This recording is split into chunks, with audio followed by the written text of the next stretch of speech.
할렐루야, 말씀으로 하루를 여는 7월 20일 목요일 삼천교회 아침 묵상입니다. 오늘 말씀은 예레미야서 42장 11절 말씀입니다. 여호와의 말씀이니라. 너희는 너희가 두려워하는 바벨론의 왕을 겁내지 말라. 내가 너희와 함께 있어 너희를 구원하며 그의 손에서 너희를 건지리니 두려워하지 말라. 아멘. 예레미야의 39장에는 남유다가 바벨론에게 함락되는 장면을 그리고 있습니다. 예루살렘은 불탑니다. 남유다의 왕 시드기야는 도망을 치다가 바벨론의 느부갓네살에게 붙잡혔습니다. 그래서 시드기야의 아들들이 시드기야 보는 데서 죽임을 당하고 또 그는 두 눈을 뽑힌 채로 사슬에 묶여서 바벨론으로 끌려갑니다. 이것은 무너지지 않을 것 같았던 예루살렘이 잿더미가 되었고 또 영원히 견고할 것 같았던 다윗 왕조가 몰락했다는 말입니다. 유다 백성들은 바벨론의 포로로 잡혀갑니다. 희망이라고는 절대 없을 것 같은 그 시대가 오늘 말씀의 배경입니다. 자, 이제 포로로 끌려간 그 빈 땅에 남은 자들은 가난하고 천한 신분의 사람들이었습니다. 아무 가치가 없는 사람들이 끌려가지 않았습니다. 바벨론은 인심을 얻기 위해서 그 유다 땅에 남게 된 사람들에게 땅을 나누어주고 또 그들의 지도자로 친바벨론 성향을 가진 아히감의 아들 그다리아를 총독으로 세웠습니다. 그런데 이 총독 그다리아는 미스바를 중심으로 유다 백성들을 모았습니다. 미스바가 어떤 곳입니까?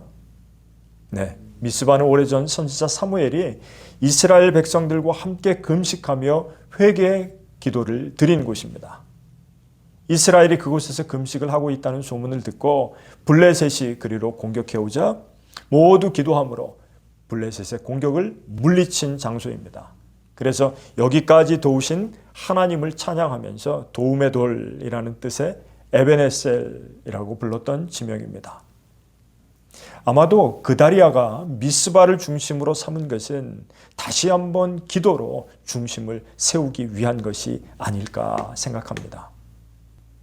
한편 갇혀있던 예레미야는 바벨론의 시위대장인 느부사라단의 손에서 시위대들에서 풀려납니다.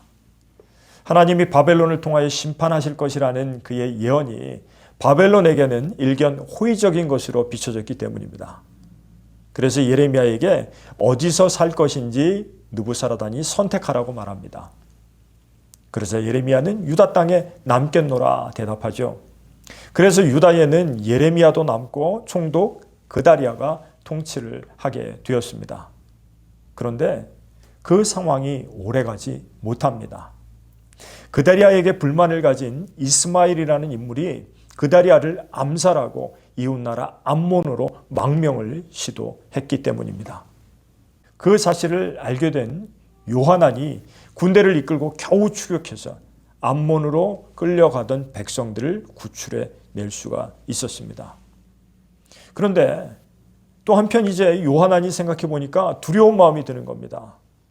바벨론이 세운 총독인 그다리아가 살해를 당했으니까 그 책임은 고스란히 남아있는 유다 백성들이 물어야 할 것 아닙니까?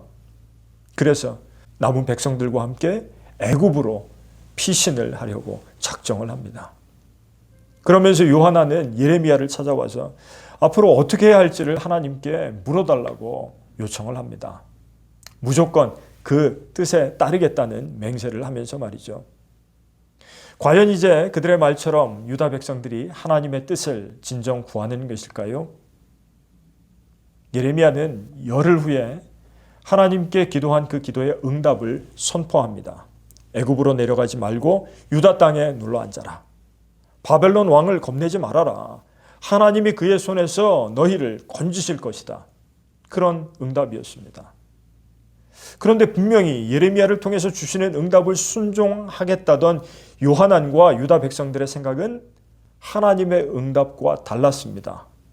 이미 애굽으로 내려가는 것이 전쟁을 피하고 기근도 피할 방법이라고 여겼던 것입니다. 그래서 예레미야의 기도 응답과는 달리 자기들의 의지처럼 애굽으로 내려가 버리고 말았습니다. 혹시 우리의 기도가 이들의 불순종과 닮아 있지는 않습니까?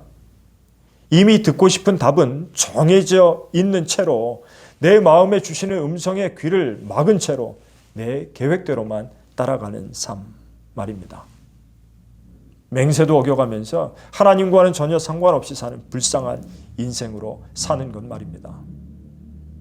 보암직도 하고 먹음직도 한 선악과를 먹은 안목의 죄로 인해서 원죄가 우리 안에 들어왔습니다.